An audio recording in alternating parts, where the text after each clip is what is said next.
Welcome in to the Pay Dirt Profile Podcast. We have a mini-sode. We're going to be doing some player profiles and some breakdowns of some of the upcoming 2020 NFL prospects. I'm here with Kyle. The rest of the other guys can't make it with us this time, but if you're listening, you can find us at the Sounder app. You can also find us Apple Podcasts, Google Podcasts, Stitcher, Castbox, Spotify.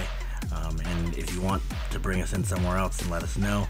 You can find us on all social medias at the Pay Dirt Profile and our Facebook group, the Pay Dirt Profile Podcast. So we're going to be doing some reviews on certain positions, and we'll be back with you as soon as possible to bring you some additional ones. Welcome back. We are talking Jordon Love today, quarterback out of Utah State. We are doing our quarterback profiles.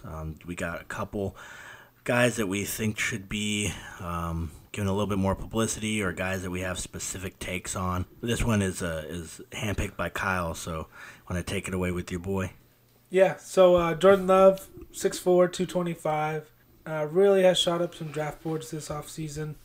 You see a lot of comps to him are Patrick Mahomes.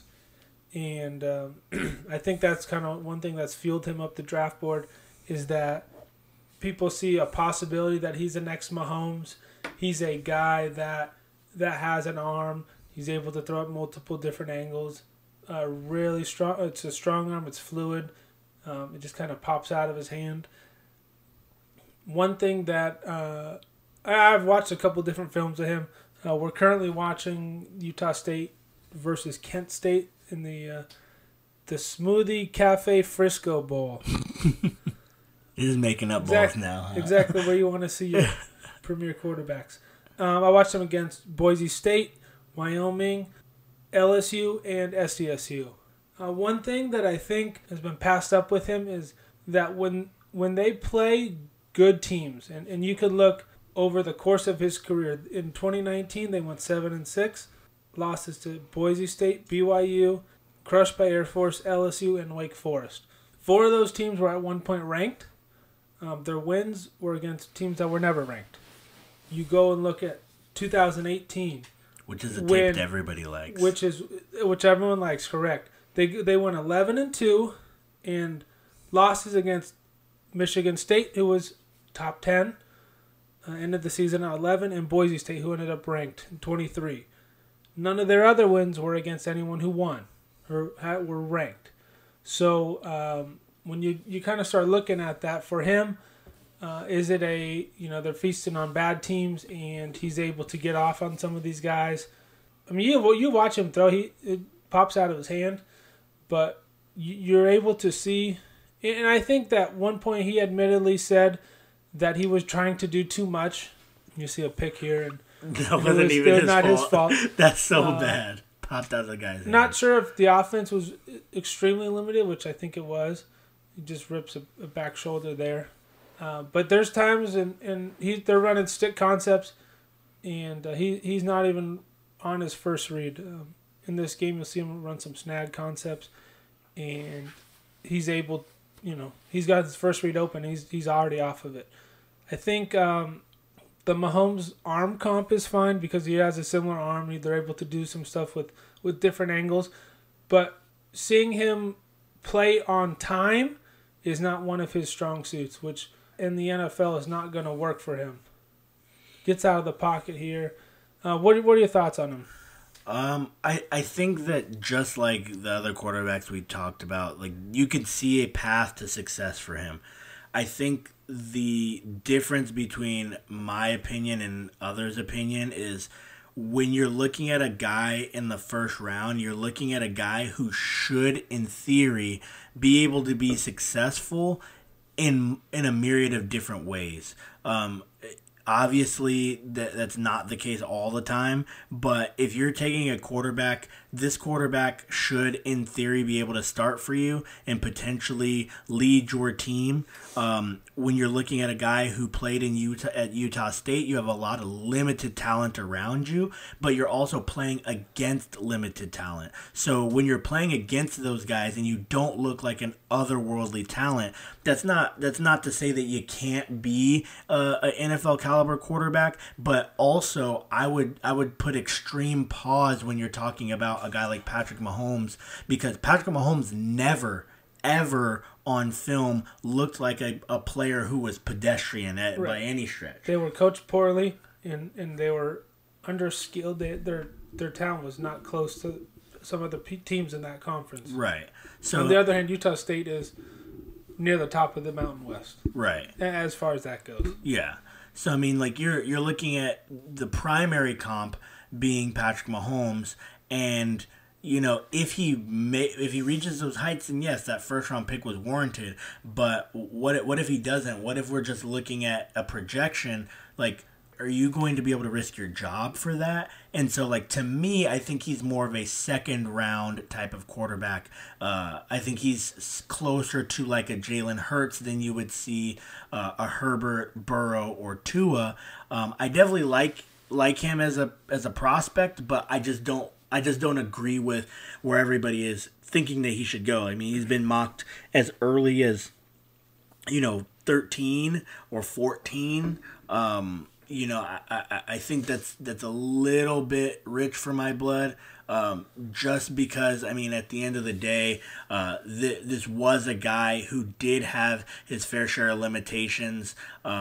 He does struggle similarly in ways that, Jalen Hurts and Fromm and Eason, that they struggle with, some of the second, third read anticipatory throws and being able to, make snap decisions. I mean, he had plenty of interceptions and some of them not his fault, but I mean, we can't explain away everything for, the guys that we like, and then the guys that we don't like, make those knocks on them. So I think he's a solid prospect, second round type guy for me. Right. I think at the quarterback position, he's going to get overdrafted. He's going to find himself in the first round, probably mid-round, as early as 13. Maybe sooner as the draft process goes on. But one thing is to be said, you get a guy like Jordon Love, and we're watching against Kent State. He's not carrying them. They're losing this game. They end up losing. And he didn't ever beat a big-time team. And one thing I think that goes underrated is some of the guys that we want to hate on in the league at times, they still won a lot of games. Right. They still looked the part. Yeah. And one reason why some of these guys jump up is like Carson Wentz. The games the chances that he had to be good, they won at the 1AA level. He won all the big games, but he would come up and they beat good teams. Right. Some other guys who just don't do that. Even you might want to say Dak Prescott is overpaid or whatever, but when he was at Mississippi State, he won games. Mm-hmm. So I think it shouldn't be understated that carrying teams, which you may have to do at some point in your career, you should be able to do that at the college level, and not just when you're over talented, like he was his second season starting. Yeah, at least just you shouldn't look overmatched. And right. I mean, it's a team game, so nobody's gonna sit here and say, you didn't carry your team to a win against a stacked roster. Right. But at the same time, like, if you looked outright overmatched and you're seeing ghosts, you're turning the ball over. I mean, we saw Jake Fromm with a strong Georgia team, but vastly inferior to LSU, was overmatched, but still delivered the ball mostly accurately. Still had poise. Now, not to say that Jordon Love doesn't have that, but like I definitely see could another less talented quarterback have that same performance? Sure. Yeah. It doesn't look like, the ball's popping off of his hand and, he's making plays behind the line of scrimmage. His team just looks overmatched. He just looks like another college quarterback. Yep. And everything with all these guys is when you get drafted, what kind of system is it? Are they able to integrate easy stuff for you early to be successful. Mm-hmm. I don't know exactly who's calling the offense at Utah State here, but this is a bowl game, and they're not doing much. No. It's very limited. So maybe that was one of the struggles for him this season. You don't got to pump fake. Why you gotta? He's plastered. Just make the throw. And it could be a coaching thing too. He gets in there with someone, but I think that start calling people Patrick Mahomes, regardless of the season he just had. He had a couple good years in a row now. Just to start calling people that all the time, just like you wouldn't want to be calling people Lamar Jackson, right, or Tom Brady, or any of these guys. I think he's going to fit more in the middle, just kind of a average player who maybe can be on a good roster and then get that time. Right. Where do you see him winning? Like what things do you think that a coach needs to do to put him in a position to succeed? And then where do you think would be a good spot for him to I would land? like to see him get a running game first and get under center a little bit. We're watching this game. He hasn't been under center once. Yeah. Get him into some play action because on the edge, he is really good. Mm-hmm. You see him throw some comebacks off of play action. Albeit a gun play action, but he's run some of that off of play action and really smooth, and he's able to rip it. Mm-hmm. So early in his career, I'd like to see him do some of that, get him involved that way, get him some stuff off, maybe some RPOs, quick game, and then dial up some bombs for him because he's got the arm. But he should be managing games early and not trying to carry teams early. Mm-hmm. Yeah, I think for me, a low end comp for me was Brett Hundley. Yeah. And I think a higher end comp for me was like more athletic Derek Carr. I think that he, at least tendencies wise, he's more likely to push the ball down the field than Carr.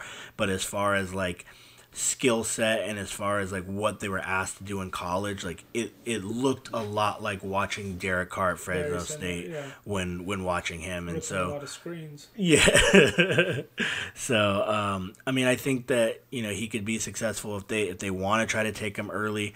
I know that there are was a lot of smoke to him potentially playing for the Colts early, and then with them moving on, picking up Rivers and still having Jacoby Brissett. I mean, if they make a move to get rid of Jacoby Brissett, I think that maybe there's a shot that they try to trade back into the first and try to pick him up. But I think a team where they're going to have a couple of things established around him will probably be his best bet.